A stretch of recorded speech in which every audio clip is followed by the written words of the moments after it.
All right. Hi, everybody. Since the recording started, we're going to get started here. Apologies, I'm in LaGuardia, so we hear the announcements, but I'm Zoe. I'm from Civics. We're all from Civics Unplugged, and we're super excited to welcome you out of our session on how to move from frustration to innovation, hopefully proposing a blueprint for all of you. So before we get into everything, we'll do some introductions, and we'll start with Adia. Hi, everyone. My name is Adia Price-Tucker. I'm Director of Programs here at Civics Unplugged, and I'll be talking to you all a bit about our curriculum. I'll pass it over to Hillary. Hi, everyone. I'm Hillary Kinney. I am the Director of Community here at Civics Unplugged. So I work primarily with our alumni network, our alumni community. And this evening, I'm going to be talking about some of the ways that we engage our alumni post-graduation from our programs and just share some highlights of alumni stories. I'm passing it to Zoe. Awesome. Hi, everyone. My name is Zoe Jenkins. I am the Recruitment and Admissions Associate at CU. So I'll be talking a little bit about what exactly Civics Unplugged is, what kind of programs we offer, and then talking a little bit too about some of the great things that our alums have been doing. You can go to the next slide, Adia. So just a brief run through of what we're going to be talking about today. So we just did introductions. I'm going to be talking a little bit about what Civics Unplugged is. Adia is going to kind of run through, our idea of what is civic innovation, what does it take to be a civic innovator, and then Hillary and I will be coming back at the end to talk about what does it look like to be a member of our community and some great, incredible stories of the civic innovation that our fellows have been doing. So before we move much further, what exactly is Civics Unplugged? We are an intergenerational team working to create the next generation of civic innovators. And we do that by providing them the training and funding and community support they need to do that. And so we do that primarily through three ways. So first is our Civic Innovators Fellowship, which is a virtual fellowship that's about 3 months long.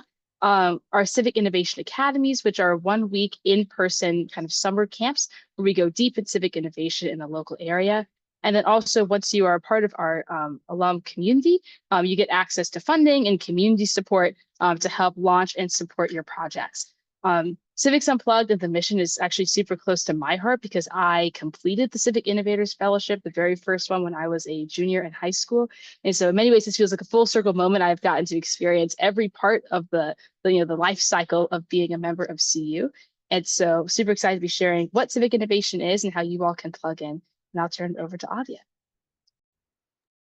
All right. Hi, everyone. So I don't know how many of you are familiar with the term civic innovation, have heard it before, or kind of like, what does that mean? Well, at Civics Unplugged, we actually define civic innovation as novel solutions to well-defined community and societal problems.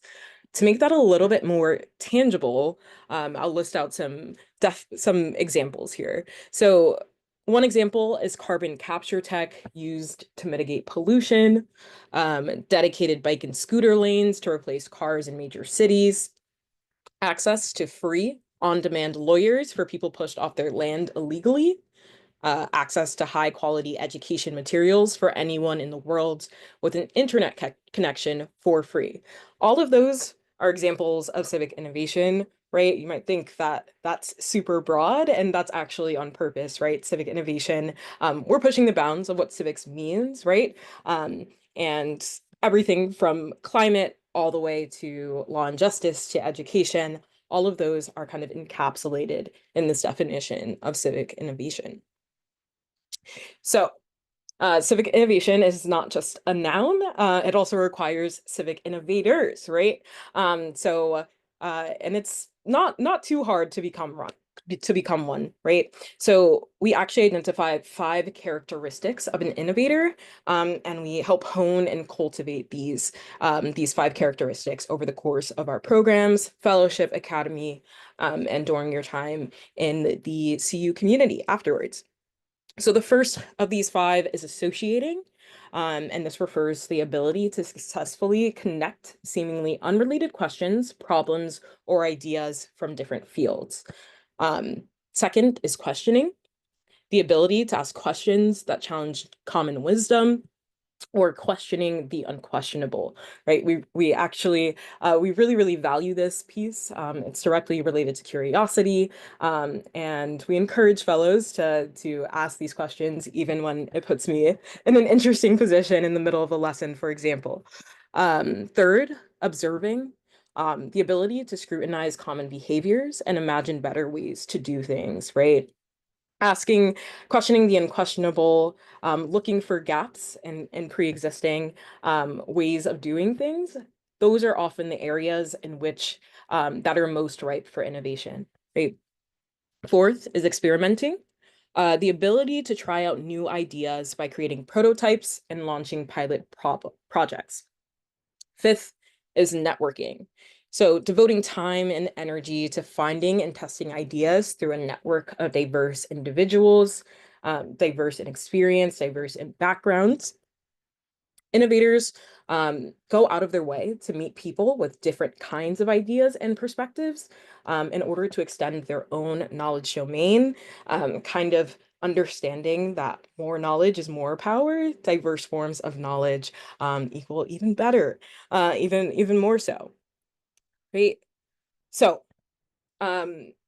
now we're going to kind of get at what the title of our webinar is for today, right? So from frustration to innovation.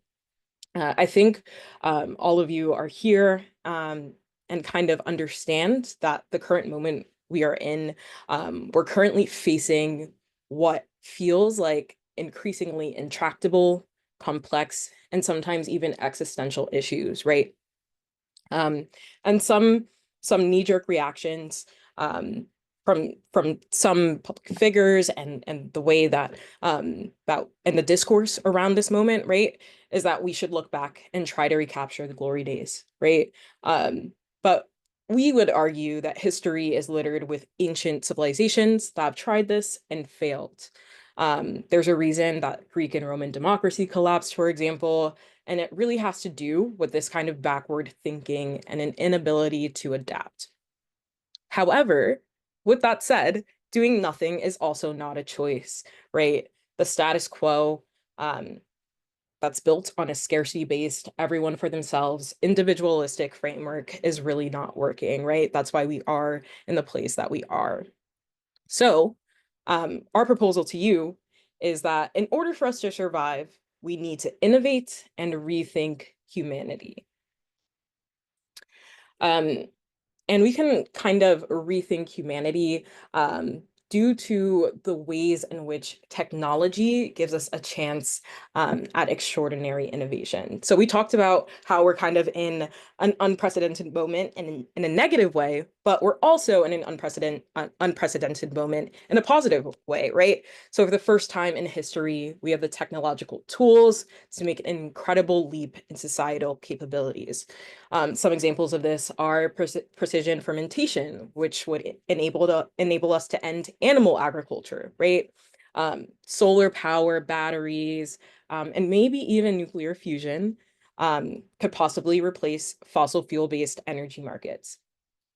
AI, which you might be familiar with, can be used to write, learn, teach, and generate incredible art. Tech like CRISPR, additive manufacturing, and nanotechnologies can help us build and already are helping us build materials with minimal waste at less cost, right? We can choose, and choose is the operative word here. We'll return to that. We can choose to use these technology to end poverty, inequality, conflict over resources, and environmental destruction, right? And all of this for a tiny portion of the cost we incur dealing with them today. However, technology alone cannot save us. And we want to emphasize that, right? Technology in and of itself, right, cannot guarantee that our societies will be organized around democratic principles that allow for shared decision-making and universal human well-being. Actually, and as you probably know, technology can be used to subvert these goals. So you can think about disinformation, misinformation, and how it can polarize public opinion, or the potential misuse of AI that you might have seen on the internet, that you might have seen in your own classrooms, right? It is therefore up to us up to you, up to me, up to Zoe, up to Hillary, right? To ensure our societies are organized around fundamental beliefs, institutions, and reward systems that enable the best decisions to be made for the many and not just the few.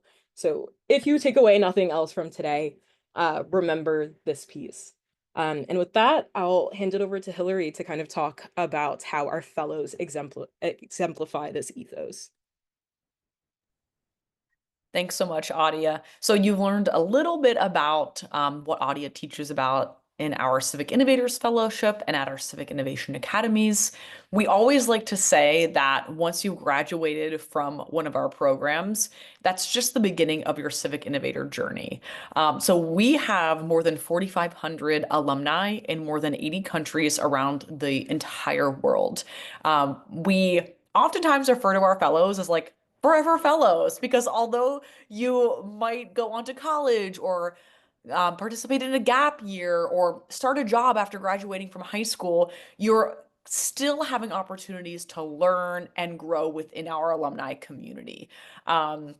Some ways that we provide opportunities to do so are through professional learning opportunities and through opportunities to experiment with your own local projects. So in the past 5 years, we've actually invested more than $1 million directly into our alumni through professional learning opportunities and through funding opportunities to actually allow our alumni to take what they've learned in our programs led by Adia and apply them to their own civic innovations.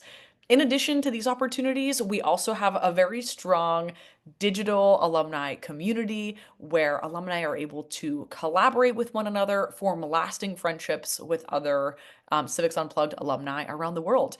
We've actually, if you go to our Instagram, Civics Unplugged, you'll see some amazing success stories that have come out of our alumni network.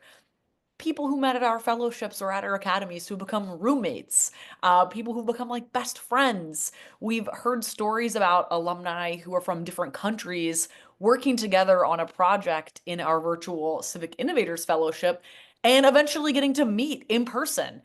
So we always like to emphasize not just the size of our alumni community, but the diversity and the different backgrounds and experiences that everyone brings to the table to participate in our programming.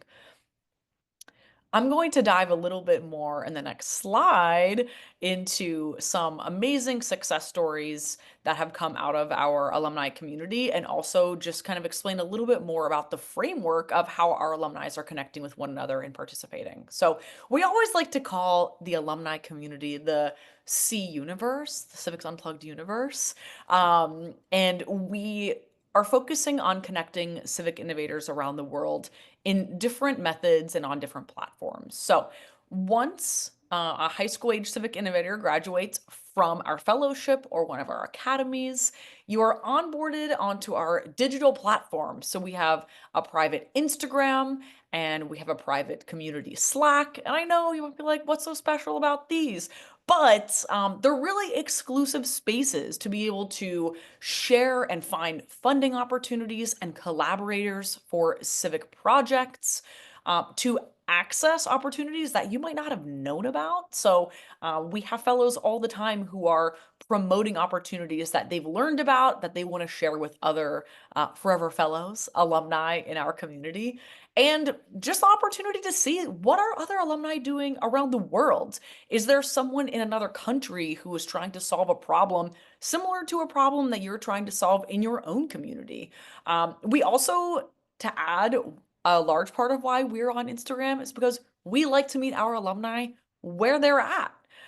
We know that people your age, high school age, kids and alumni are on social media. And so being able to meet where our alumni are at on Instagram is just an amazing way to make sure that our alumni are staying up to date with what's happening in the C universe.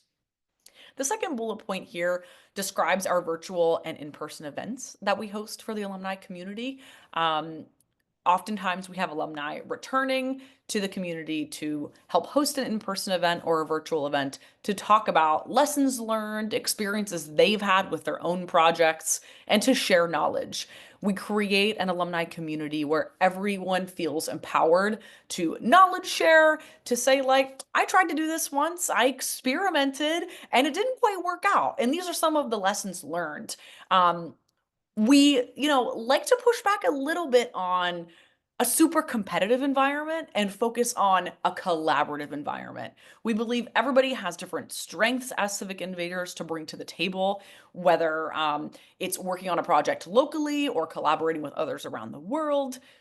We like creating a space where people can create and experiment as civic innovators together. So as an alum, that's something you could definitely look forward to experiencing in the C universe. And last but certainly not least, I talked a little bit about ongoing learning opportunities, but I would love to speak specifically about a program called the Launchpad Experience, which is different from our Civic Innovators Fellowship and our Civic Innovation Academies. The Launchpad is an 8-week series of virtual meetups where alumni can come together and participate in workshops where you can learn about managing a team, fundraising and development, and other like nuts and bolts types of skills that are really important for high school and college aged alumni who are experimenting with civic innovations in their own community. So we have the Launchpad experience, which really well accompanies all of the content and civic innovations that Adia talks about in our programs. And Zoe talked a bit about this when she introduced the presentation, but we also offer funding opportunities for our alumni's projects. A great example of funding opportunity that's ongoing right now, if you check us out on social media, you will see a few members of our alumni community receiving the Civic Innovator Grant. So we have a great partnership with Macy's. Yes, the department store. I don't know if anybody shops at Macy's anymore, but we love it. We love Macy's. And we have partnered with them to provide $10,000 each to 4 of our alumni. Our alumni are working on issues like expanding access to diverse books in communities that need more bilingual books in schools. We have projects that are focusing on harnessing virtual reality technology to help minorities and other populations of people who turn out to the polls less to deliver different scenarios and experiences to learn about the actual voting experience. I could go on and on about our Macy's Civic Innovation grantees, but yeah, that's a little bit of an overview of the C universe. Now, Zoe and I are going to talk a little bit about some of the individuals in the Civics Unplugged alumni community. Yeah, awesome. Thank you, Hillary. So as you all probably heard earlier, Adia kind of went through these 5 key skills of being a civic innovator. And the best way to kind of demonstrate why these 5 skills are so important to us are to highlight some great alumni projects I think really exemplify what it looks like to do civic innovation, focusing on some of these skills. This first was actually near and dear to my heart because Jonah and I actually are really great friends. We have worked on a variety of democracy projects together, and we did the first fellowship both as high school juniors, I guess almost 5 years ago, which makes me feel so old. But I actually think Jonah's project in 2020 is a perfect example of what it looks like to prioritize associating as a civic innovator. So Jonah is from St. Louis, Missouri, and noticed in 2020 that at a time when most people had to vote absentee, that Missouri had a law that all absentee ballots had to be notarized. And that can be a massive barrier. It's really hard to find notaries, especially during the pandemic when you can't necessarily be close to people. And so Jonah's dad happens to be a notary and was thinking, I have this experience in coding. I like making websites. I have this new free time on my hands. And during his time in the fellowship, developed an organization initiative called Notary Connections. And so what Notary Connections looked like it was a website where you could type in your zip code and it would tell you where are the notaries near you and give you their email address so you can immediately contact somebody, schedule a time to get your ballot notarized, and then drop it off. This initiative helped thousands of people in Missouri vote in a time where it was already, prohibitively difficult to do so.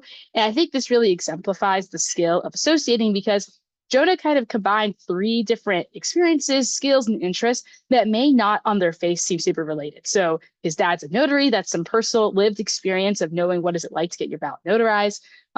He likes computer science and likes coding, which I think sometimes we don't think has a lot of relation in civic innovation, but actually that skill is so, so important in bringing tech forward solutions to new people. And also, Jonah loves democracy. He wanted more people to vote.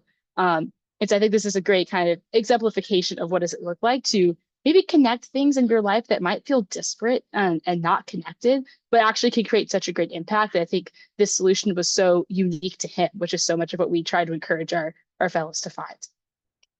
I'll pass it off to you, Hillary.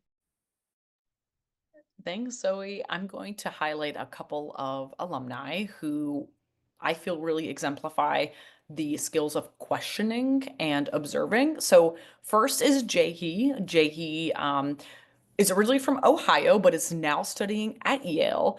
And Jae-hee was questioning, like, why are we always teaching about civics kind of in one silo and science in the other? And Jae-hee studying biochemistry and then also being an alum of Civics Unplugged has decided to blend those two to create a 6-week micro fellowship that explores that intersection between civics and science.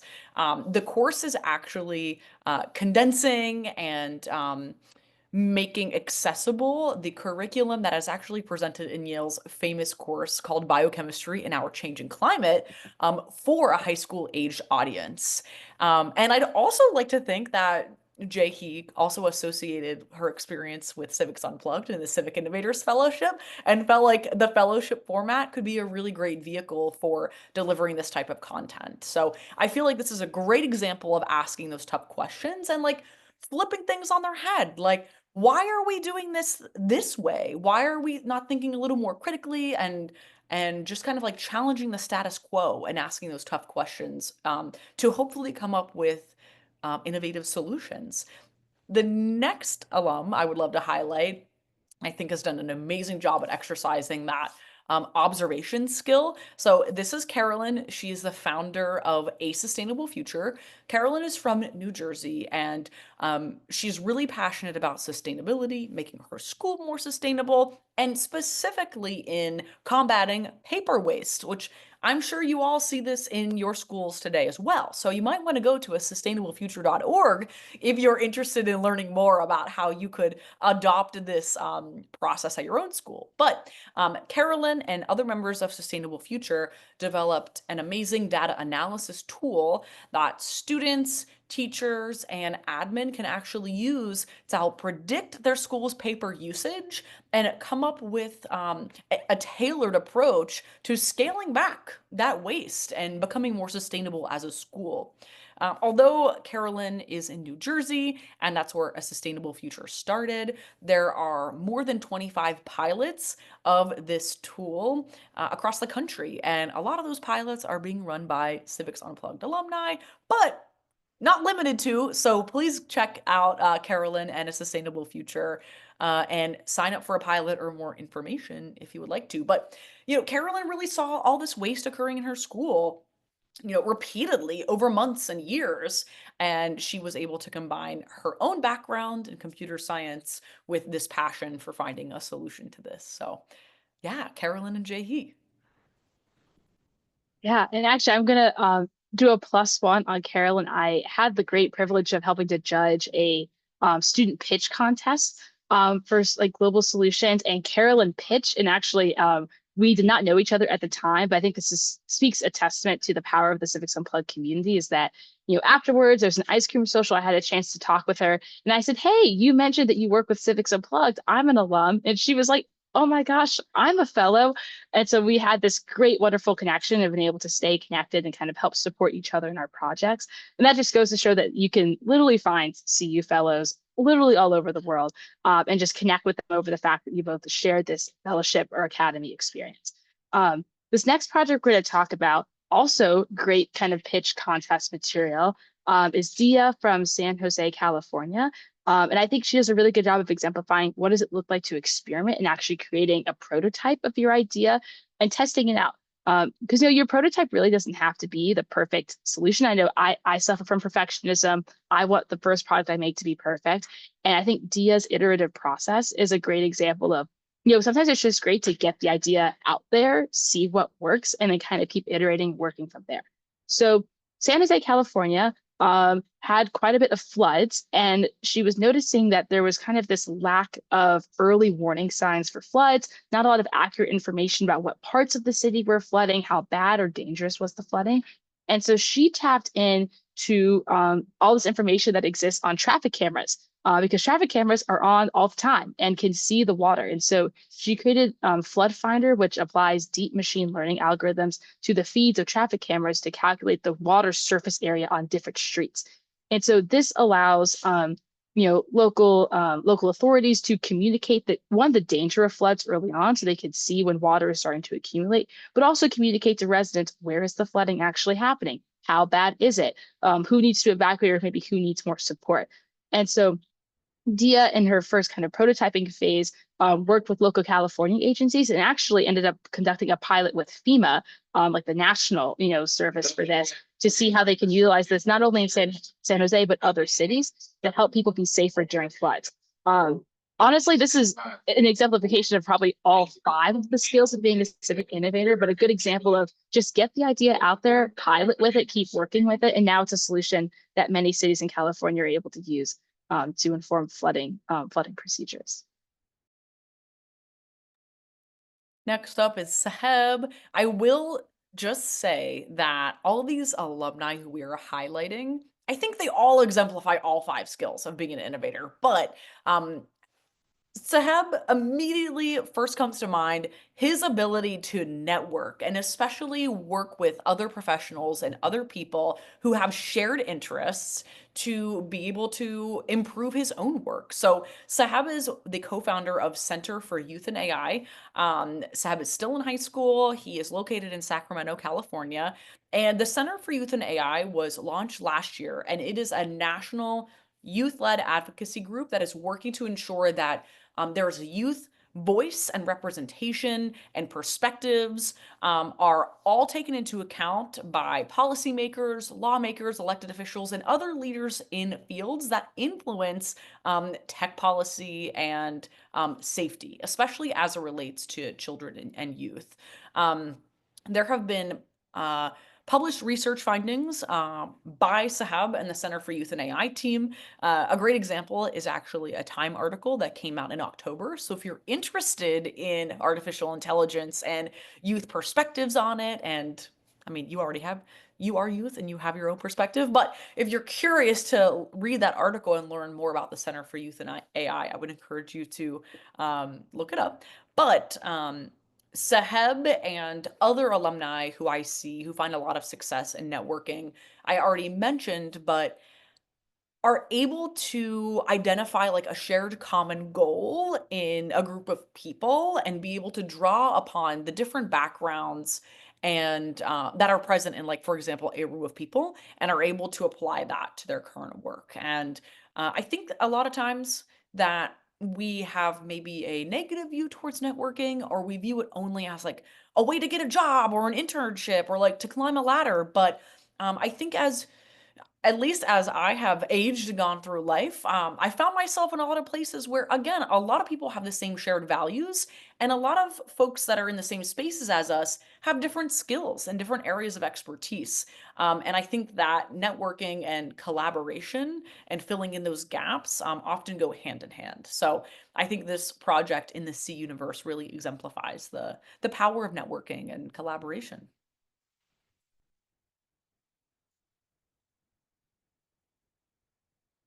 Curious to know if anyone has any questions. I know that we have been asking for questions in the chat. Zoe, Adia, and I would love to answer any questions you have, ranging from our programs to our alumni community experience. We can tell you more about our fellowship and our academies and what those look like, how to apply. We're here to answer any questions you all have. We're so grateful that you joined us this evening. So don't be shy. We would love to field any questions.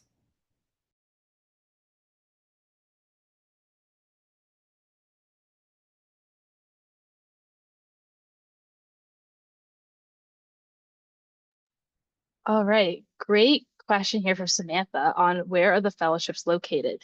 So our Civic Innovators Fellowship, that's like the 3-month virtual fellowship I was talking about, is virtual, as I said. So you can do that from the comfort of your own home or wherever you are.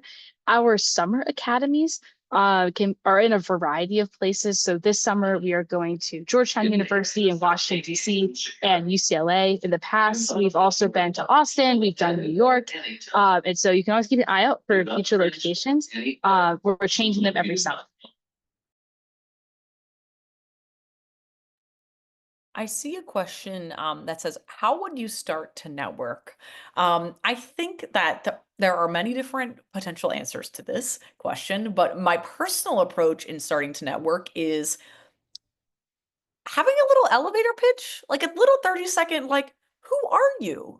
When I go to an event and I want to meet other folks, whether they're older people or younger people, I'm curious to know, like, what about you are you interested in sharing with other people? It doesn't have to be like the same as everybody else's. I think some people have a very typical approach, like, I need to talk about what I'm studying and where I'm from and what I'm working on.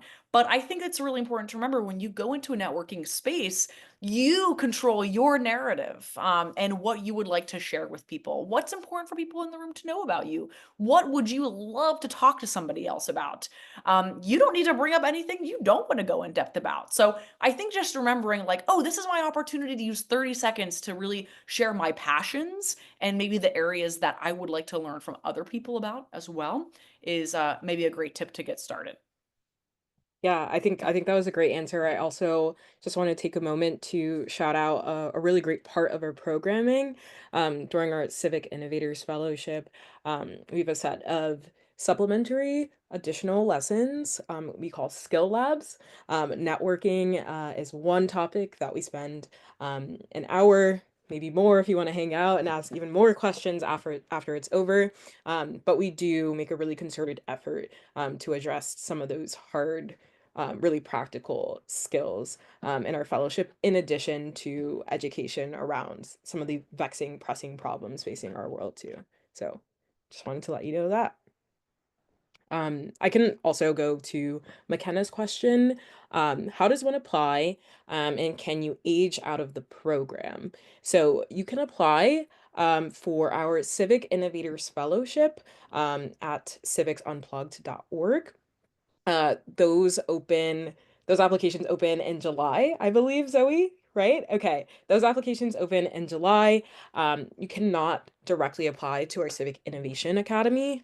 You need to be a Civic Innovators Fellowship graduate to apply to the Civic Innovation Academy.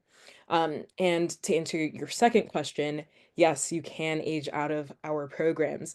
Our programs are for high school students. When it comes to the Civic Innovators Fellowship, you can participate in that. You're eligible to participate through your first gap year after high school. So if you're on a gap year, planning to take a gap year after you graduate, maybe this spring, for example, you would be eligible for our Fall Civic Innovators Fellowship. Thanks for the question. And I'll jump in as an older member of the community who is still in college. While you can age out of our fellowship and Civic Innovation Academy, as Hillary would know, and kind of leads, there's so many opportunities to engage in the community even after you graduate from high school. So our community Slack is always active. We put on lots of different types of community events. So that's a place where both our high school and kind of college age fellows can engage, interact, and learn both from each other and from incredible speakers. Also, I think one of the most kind of fruitful experiences I have had is I think there are a lot of opportunities to mentor and support fellows. So we have college age students who come and help with our fellowship, whether that's leading the helping to co-lead the weekly lessons with Audia, or helping to lead these kind of topic specific deep dives as virtual guide leaders. We also have guides over the summer who help and serve kind of as like RAs and chaperones, but also mentors to the students who are going through the Civic Innovation Academy. And so there are plenty of ways to continue to be involved in civic innovation, be involved in CU, even if you are not necessarily able to be a participant in our programs.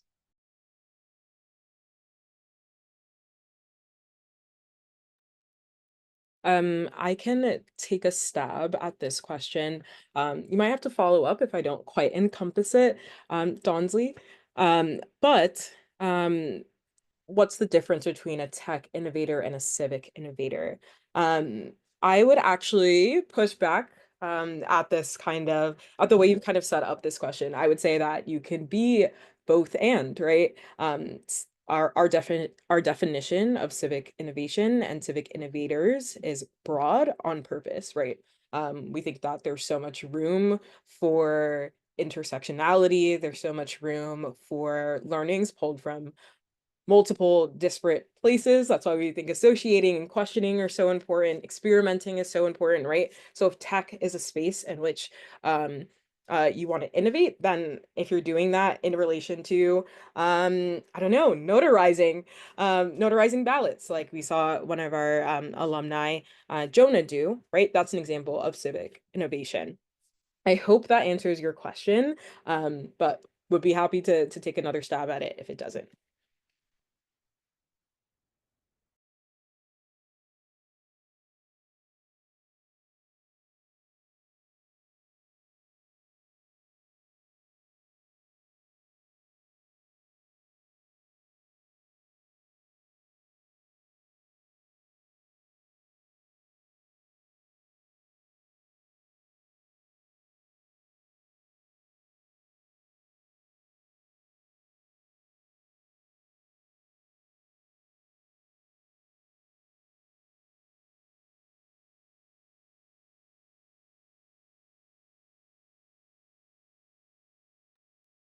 I'll take a try, Hillary, and then feel free to jump in, because I know you probably are even more familiar with some of our projects. 100% yes, we've had, to answer your question, have we had any innovators focusing on writing or non-tech stuff? Lots of them. I would say maybe almost a majority of our projects don't really have much to do with tech. I mean, obviously we live in a digital world, everyone uses social media, but a lot of them are not tech focused. Try to think, I'll say on the writing front, actually, there was a fellow actually in my original fellowship class, who did her topic on or her project on like helping students kind of express themselves through writing. And Jasmine's project is actually one that kind of still exists today. It's like this incredible community of people writing and trying to learn how to write with vulnerability and write about things that are concerning politics and our democracy. But I think is a great example of we sometimes don't think of artistic expression as being civic, but it can be, and it's deeply important to help people, express themselves in that way. That's the example that jumps out to me, but I'm sure Hillary, you might have some other examples or ideas to add. An example that came to my mind as soon as I saw that question is an alum who's located in Texas and is taking a really innovative approach to expanding access to writing education in the community by partnering with local libraries and other community spaces to offer writing workshops to people who would like to improve their writing skills. And she offers them at different levels. So folks who really, could depend or I don't want to say depend, who could really use more writing education to be able to further engage in society. Maybe they didn't complete a high school degree, or maybe they've always struggled with reading and writing and didn't get the support they needed in school. And so I believe her name is Grace. She runs programs that benefit people who want to develop their writing skills in that area, but also creative writing workshops. And to Zoe's point, like creating spaces for people to express themselves. The innovative component of that is like, where are we hosting these events? Are there other organizations that are doing this? And if so, are they successful? And if not, like, how could we be more creative and innovative in our approach to creating these types of programs for our community? So that's one example that came to mind when I saw that question.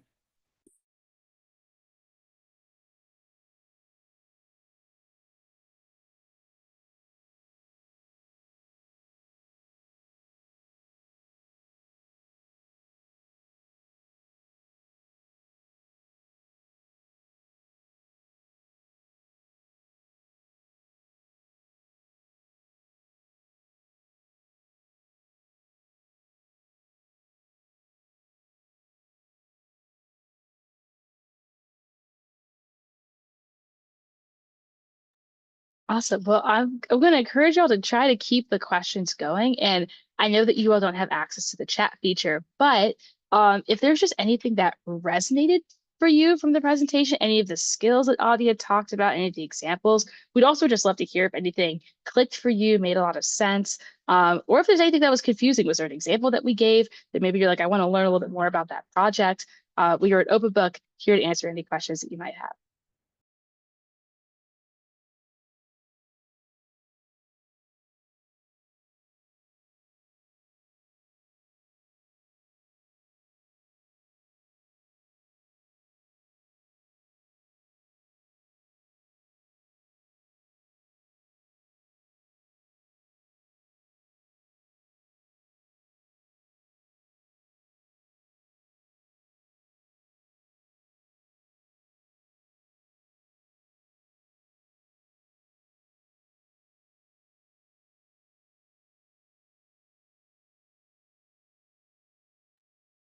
All right, I might have to lean a little bit on Adia and Hillary for this question, but just to read it out loud. So have innovators worked off each other's projects, like digitizing physical projects or making a digital project more accessible?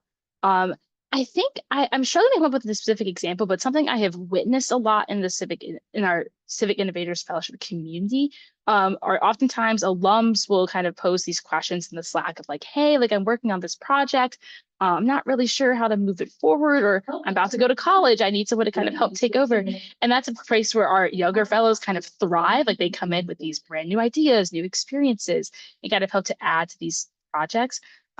Maybe the best kind of example of these sort of like inter-fellowship class things is actually a project I am pretty involved in called America Undivided.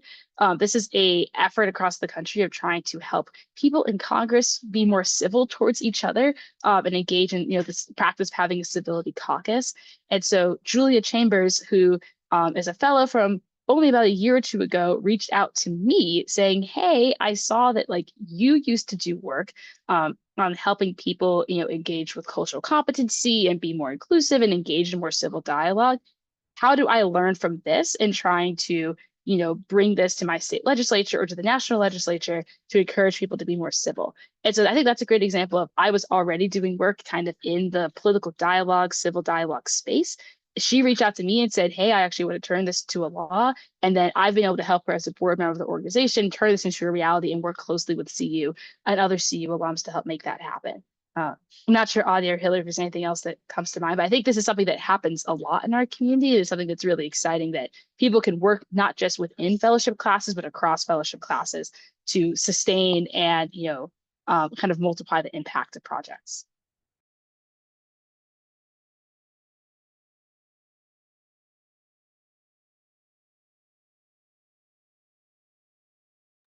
I think you covered it well, Zoe. Definitely have seen other instances, but I think that's the most poignant one. So.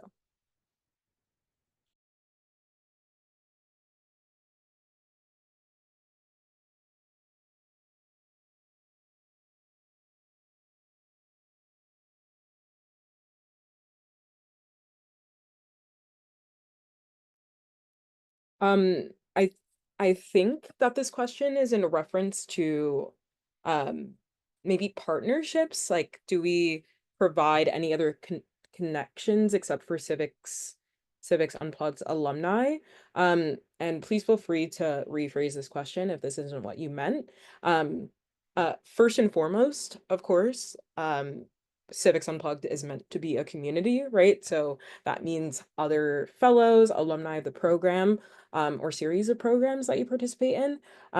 But I think through networking and in the practice of networking, you always a goal and a bright side of networking and making friends with, connecting with new people is that you then get to connect with the people that they are connected to, right? I'm sure that's happened to you on LinkedIn, online, in person, right? So there's that. But as an organization, and I'll probably let Hillary hop in just a sec, we do partner with other organizations, nonprofit organizations, companies, corporations, etc. And I'll let her give a little bit more detail about that.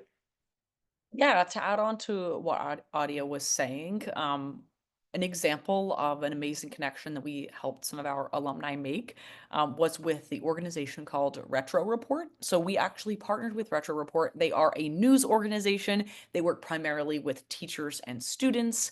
We actually had a team of 10 of our alumni work in a professional capacity with the Retro Report team. And these alumni were in high school, and we were really creating like internship experience essentially in a partnership that we created surrounding the Civic Engagement Challenge. So if you look that up, Civic Engagement Challenge, you'll see Civics Unplugged and Retro Report actually worked together to not only run that challenge for high school aged youth across the country, but again, to create spaces for 10 Civics Unplugged alumni to help promote, carry out outreach for the challenge, and to create content to inspire other young people to share more about what civic engagement and civic learning meant to them. Another great example, we take our alumni and their work very seriously, to a point where if you are really dedicated and committed to your project, if you are experimenting with it, if you are reaching out via email and setting up office hours with the CU team for advising on next steps, we make connections all the time between alumni and older professionals or experts that we know in certain fields who have relevant background. But something we didn't really talk about earlier, we talked about collaboration and we talked about community. We didn't talk about commitment, which is a really important value at Civics Unplugged and in our community, to the extent that like we really believe in like rewarding commitment to civic innovation and your projects with more learning opportunities, which sometimes includes opportunities to network with and connect with experts in different fields. So I hope that answers that question. Audie and I both took passes at that. Yeah, no, I think that was great. And to help y'all get a breathing break, I'm going to try to take a shot at this next question. So, what problems do alumni often face in Civics Unplugged? What issues do new alumni often try to fix or help? Um, I mean, I think the challenges that our alum face are the challenges that many young people face.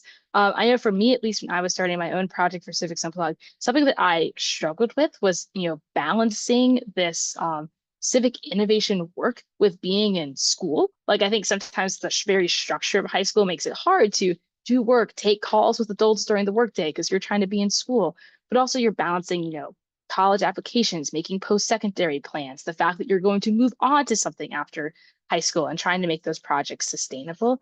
And so something we encourage a lot at CU is just building teams and also building intergenerational teams. I think some of our most successful projects are ones that, yes, are youth led, but have adult support. So it's like, is there somebody in your local area, a teacher, a professor, who can help you a little bit, but also try to recruit younger people to make sure that your organization remains sustainable?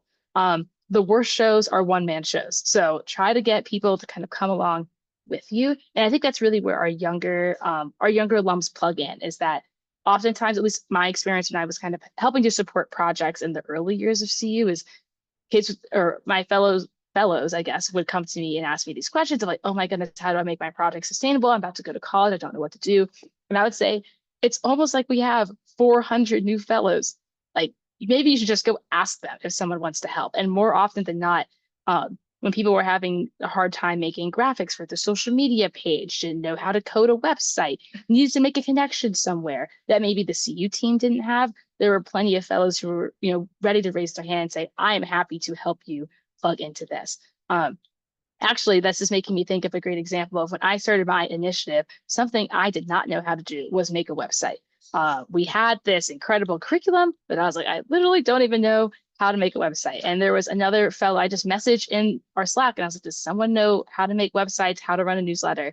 And this great fellow named Elena just stepped up and was like, yes, like, I'm already running a newsletter and social media and a website for another thing. I know how to do this really well. Let me plug in and help you here. And vice versa, I was able to kind of help provide some consulting on some of the curriculum that her organization was trying to do. So I think it's great that we're able to have these mutually beneficial trades of work, and really provide our expertise to one another. And then you get that as the community grows and grows over time.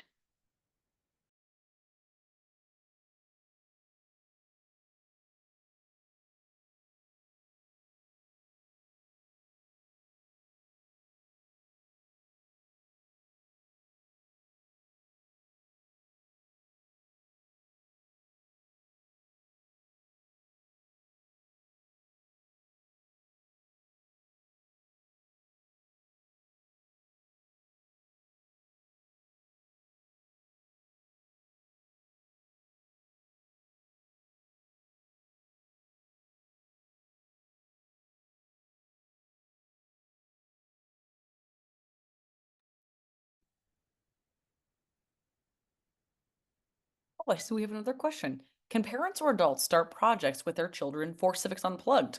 I've actually never responded to this question before, but I will say I've interacted with a lot of amazing parents and guardians and adult mentors who have supported our fellows and our alumni on their Civics Unplugged projects. To kind of go back to what Zoe was saying about intergenerational collaboration, we would love to see parents and guardians, teachers, mentors, advisors, older generations collaborating with our fellows and our alumni on projects. So while we don't really have a framework for that at CU specifically, we do encourage that. And again, intergenerational collaboration is a huge piece of what we do at CU. And so would definitely encourage that.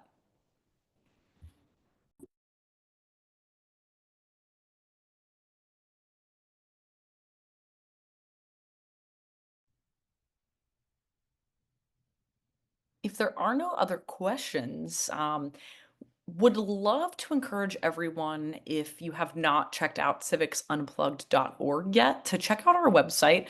And I would also really encourage you, if you are on Instagram, to go to our Instagram profile at Civics Unplugged to see some more of the amazing civic innovators that are currently in our fellowship and our alumni. If you look at our story, you'll see one of our alumni came and dropped by our office today. We're advertising, our upcoming programs and like highlighting members of our community who are up to really cool things. So going to our social media and our website would be a great way to explore if CU is for you and you're a good fit. Would also love to offer our community email inbox. So community@civicsunplugged.org. If you have any further questions, whether it's about recruitment, programs, or our alumni experience, would love to invite all of you to feel free to reach out at any time. Again, that's community@civicsunplugged.org. Yeah, it has been amazing to present to you all tonight and to field some of your awesome questions. Thank you all so much. It's been absolutely wonderful.